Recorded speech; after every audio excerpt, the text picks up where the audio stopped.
Hello, today I am going to read you the story called Christmas Oranges. And this is Mrs. Romero. In a town not so far away, and in a time not so long ago, there lived a little girl. Her name might have been Eve or Mary or Sarah, but no one knew for certain, for this little girl had been left on the steps of an orphanage a few years earlier.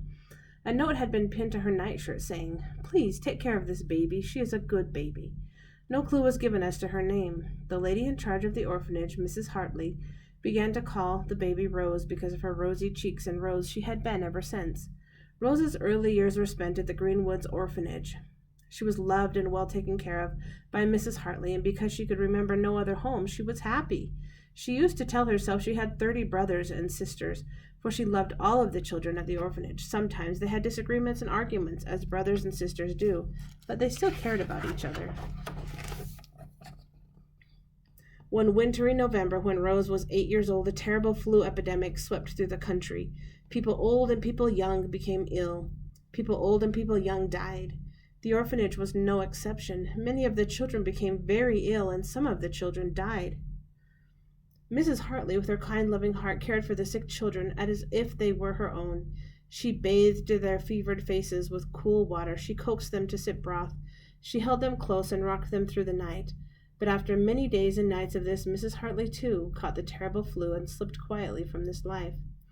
With her death came the closing of the Greenwoods orphanage.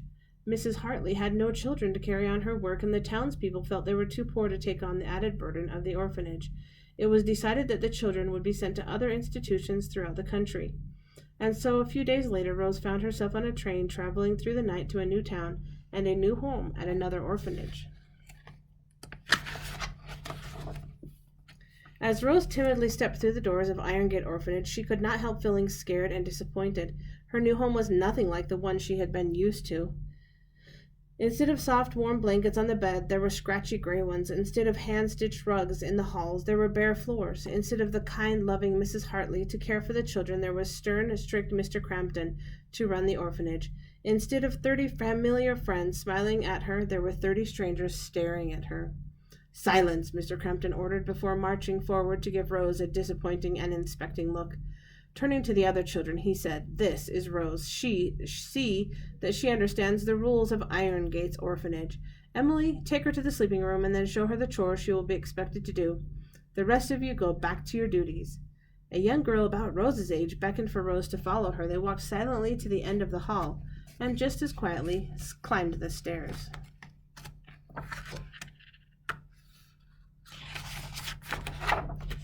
Once they had started down the hallway and could no longer be seen from the entry, Emily leaned over to whisper to Rose, "I'm glad you're here. I'm 10. How old are you?"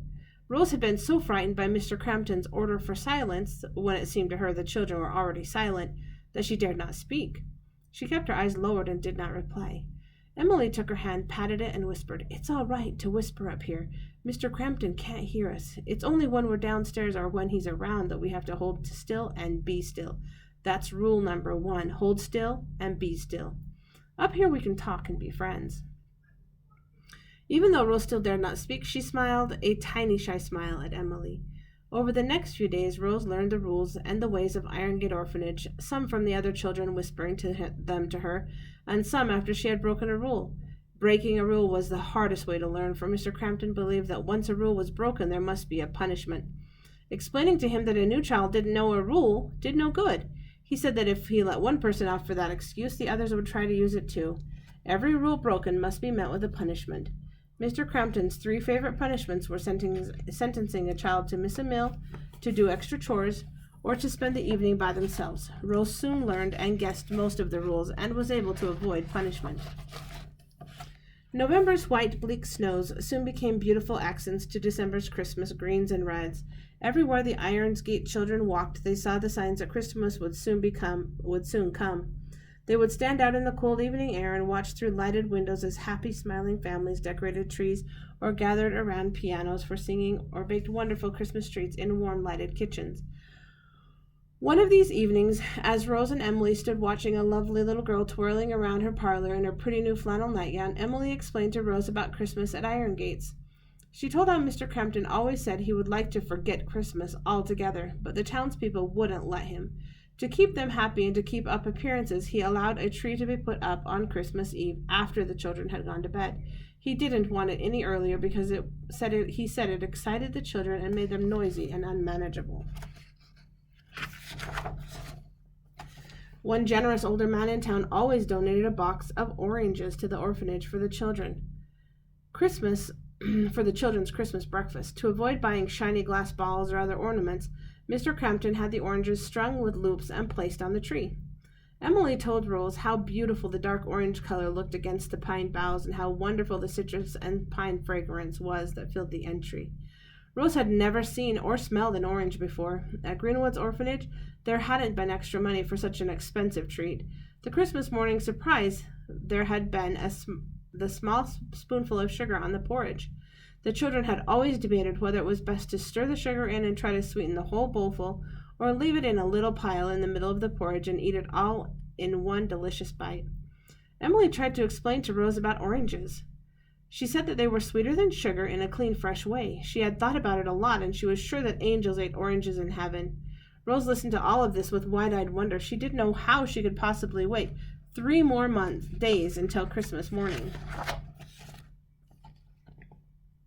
On Christmas Eve, as the children lay in their beds, they whispered excitedly about how beautiful the tree would look and how grand it would be in the morning to have a touch of how grand it would be to have a touch of Christmas in the orphanage, even if it was for only 1 day. It was good that Mr. Crampton's room was downstairs, for he would surely have been angry with all of the whispering and wiggling in the bedrooms that night. Rose lay in her bed and tried to go to sleep. She held perfectly still. She closed her eyes. She thought of the words to the lullabies that Mrs. Hartley had sung each night. She tried breathing in and out very slowly, but no matter how hard she tried, she kept thinking about the oranges that would be on the tree, the oranges that she would finally get to taste the next morning. As the night slowly crept by, Rose tried to guess what time it was. When she could stand it no longer, she slipped out of bed and tiptoed to the door. She looked back, but the other children were still asleep. She opened the door carefully so as not to disturb the others, and softly, silently padded down the hall to the banister's railing. Kneeling down, she gazed in wonder at the beautiful tree with the prized oranges and shimmering candles trimming it. Rose knelt there for only a moment, then she just as silently walked back to her bed. She lay down and was at last able to sleep. Now, what Rose hadn't seen was that Mr. Crampton was awake and standing in the doorway to his room. He had watched Rose walk to the rail, kneel down, and then return to her room. He had almost called her back and then and there to give her a lecture and pronounce the punishment. At the last minute, he decided to wait until morning, when he could use Rose as an example, to teach all of the children a lesson in obedience. The sun had barely begun to outline the housetops when the children were awake, dressed, and waiting in 2 straight lines in the aisle between their beds. Standing perfectly still had never been so hard. "Well," Mr. Crampton observed dourly, "that's one good thing about Christmas. All of you can remember to behave. Before we start downstairs, we need to take care of someone who did not know how to behave last night. Rose, for sneaking out of bed and wandering in the halls after the lights were out last night, you will be punished. This is a most serious offense, so you will receive all 3 punishments." The children gasped. No one had ever been given all 3 punishments at one time. Mr. Crampton paused for a moment to let his words sink in before he continued.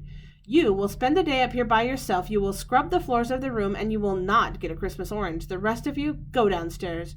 Rose, go get your buckets and begin." The joy had been taken out of the morning for all of the children. They knew how much Rose had been looking forward to tasting her first orange. They had all told her how wonderful oranges were and had been waiting to see her face as she tasted one for the very first time. The children filed slowly out of the room and down the stairs. They took their orange from the tree and walked quietly into the cold hall to eat breakfast. On one occasion, when the older gentleman had delivered the oranges to the iron gates, a small boy had asked the children if they had to eat the oranges for breakfast or if they could save them and eat them later. The gentleman had laughed heartily and told the children that because it was Christmas, they could eat the oranges whenever they wanted. Mr. Crampton would have liked to order the children to eat them at breakfast, to have the mess over and done with, but he didn't dare go against what the old gentleman had said. While Emily sat looking at her orange, wishing that Rose could have one, a wonderful idea came to her. Her heart started beating faster, her eyes sparkled, and her mouth curved with a happy smile. Mr. Crampton was called to the front door, and as soon as the door was closed behind him, Emily whispered to the child next to her, He smiled broadly and quickly whispered to the child next to him, and so it continued until every child had heard the message. One by one, the oranges disappeared from the table and were placed in pockets for safekeeping. When Mr. Crampton returned to the room, he noticed the oranges were missing from the table, but knew from the absence of peelings that the children had not eaten them. He decided it was because the children were too sad about Rose to eat the fruit this morning. He nodded his head in satisfaction, sure that he had put his point across. The children did their chores as they did every day. Once the oranges had been passed out, Mr. Crampton treated Christmas like it was any other day. The children went about their duties quietly, but each pocket still showed a bump where the orange was hiding. At supper, the children ate their meals, and then quietly slipped the oranges from their pockets, peeled them, and ate them too. Each evening, they were sent to bed immediately after cleaning up from supper, and tonight was no exception. As the children dutifully climbed their stairs to bed, they kept their eyes down and their faces solemn. Mr. Crampton couldn't have been more pleased with how subdued the orphans were. The children entered the dark sleeping room quietly. Each pair of eyes was quickly drawn to Rose, who lay huddled on her bed, her face turned away from the door. Emily tipped over until she could see Rose's tear-stained cheeks and swollen eyes, now closed and asleep. She gently touched Rose's shoulder to waken her. Rose opened her red, swollen eyes, and then, as memories of the day returned, they again filled with tears. "Oh, Emily," she sobbed, "this has been the worst day I've ever had. I didn't know that I was wrong to go look at the tree, and now I've missed it and the beautiful oranges." Emily hugged Rose as any real sister would and whispered, "Don't cry any more. We have a surprise for you." At Rose's first sobs, the children had gathered around her. Now from a pinafore pocket came a small white bundle. Emily took it and gently placed it in Rose's hands. Because no lights were allowed in the sleeping rooms, Rose could not see what Emily had handed her. She turned toward the window where soft moonlight spilled in through bare dusty panes. There in her hand was a handkerchief that had been taken from the clean laundry that afternoon. It was carefully folded over a round object. "Tutors, it's time to leave." Rose hardly dared to hope that this might be what she thought it was. She looked up at the children gathered around her. Around her bed. In the faint light, she could see the excitement of their faces as they watched her every move. With shaking fingers, Rose peeled back the corners of the handkerchief, and there, in the palm of her hand, was an orange. Not an ordinary orange, but an orange that was lopsided and uneven. An orange made up of a segment from each child's orange. While the children had sat at the table quietly eating, each one had secretly passed a section of an orange down to the girls at the ends of the tables. The girls had put the pieces in their clean handkerchiefs in their pockets. "Smell it," someone whispered excitedly. Rose raised the handkerchief to her face and drew in a deep, fragrant breath. She closed her eyes and held her breath for the longest time, and then released it through an ear-to-ear smile. All of the children smiled with her. "Taste it," someone else whispered. Rose slowly raised a segment to her lips. She opened her mouth and took a gentle nibble. Her eyes widened in surprise, and her mouth slightly puckered at the first tangy, sweet taste. The children were watching so closely that as Rose opened her mouth, their lips parted too. Now, when they saw her pucker and then smile, they all quietly laughed and hugged each other. As if by magic, several more clean orange-filled handkerchiefs were pulled from pinafore pockets and opened up. The orange segments were quickly broken into smaller pieces, and one was given to every child. Each one took one last sniff of that fresh orange smell and one final lick of that tangy, delicious juice before popping the last bite into their waiting mouth. While the children enjoyed the last of the Christmas oranges, they all commented on how they had never had such sweet fruit before. This year's oranges were the best by far. What the children didn't realize until many years later was the oranges were the best that day because they were sweetened with friendship, kindness, and love. In the years to come, many of those children at the orphanage had more money and possessions than they ever dreamed possible. But they never forgot the feelings that were in their hearts that day as they each shared a small slice of their Christmas orange.